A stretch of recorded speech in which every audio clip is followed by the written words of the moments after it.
જિલ્લાના શહેરા નગરપાલિકા ખાતે વિકસિત ભારત સંકલ્પ યાત્રાનો કાર્યક્રમ વિધાનસભા ગૃહના ઉપાધ્યક્ષ જેઠાભાઈ ભરવાડના અધ્યક્ષસ્થાને યોજાયો। શહેરા નગરપાલિકા કચેરી ખાતે વિકસિત ભારત સંકલ્પ યાત્રાનો કાર્યક્રમ વિધાનસભાના ગૃહના અધ્યક્ષ જેઠાભાઈ ભરવાડના અને મામલતદાર ચીફ ઓફિસર તેમજ નગરપાલિકાના પ્રમુખની ઉપસ્થિતિમાં યોજાયો હતો। વિકસિત ભારત સંકલ્પ યાત્રાના રથનું નગરજનો દ્વારા ભવ્ય સ્વાગત કરવામાં આવ્યું હતું। વિધાનસભાના ડેપ્યુટી સ્પીકર જેઠાભાઈ ભરવાડ, મામલતદાર ધર્મેન્દ્રભાઈ પટેલ, જિલ્લા ભાજપ ઉપપ્રમુખ જિગ્નેશભાઈ પાઠક, પ્રભારી પરેશભાઈ ચૌહાણ, નગરપાલિકા પ્રમુખ રચનાબેન જિગ્નેશભાઈ, તાલુકા પંચાયતના પ્રમુખ પૂંજીબેન હાજીબા ચારણ સહિત મહાનુભાવોના હસ્તે દીપ પ્રાગટ્ય કરીને કાર્યક્રમની શરૂઆત કરવામાં આવી હતી।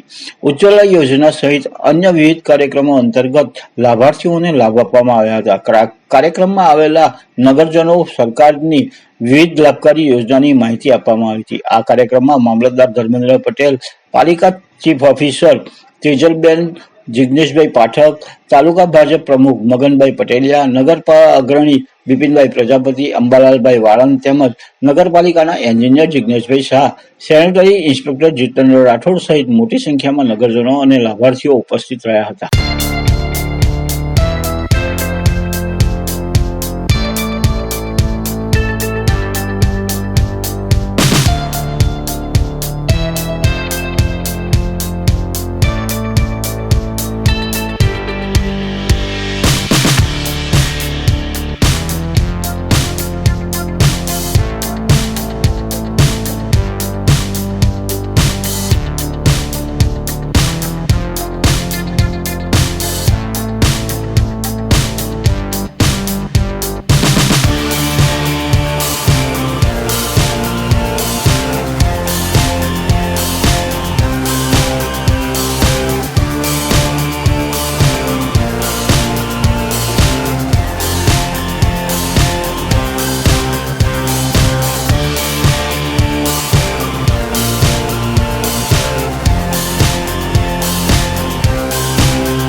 નગરપાલિકાના જે વિકાસના 17 કરોડના કામો ખાતમુહૂર્ત અને લોકાર્પણ આજે નગરપાલિકાના કામોનું પણ આજરોજ લોકાર્પણ કરવામાં આવ્યું છે, ખાતમુહૂર્ત પણ કરવામાં આવ્યું છે।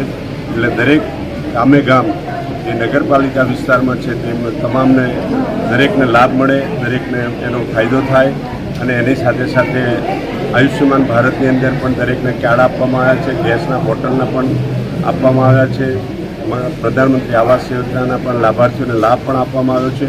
આજના દિવસે તમામ કાર્યક્રમ આજે વધારે મહત્ત્વનો કાર્યક્રમ 22 તારીખના રોજ વિકસિત ભારત યાત્રા અને 22 તારીખના રોજ માનનીય દેશના વડાપ્રધાનશ્રીએ આહવાન કર્યું છે કે માનનીય આપણા ભગવાન શ્રી રામચંદ્ર પોતાના ગૃહની અંદર પ્રવેશ કરે છે।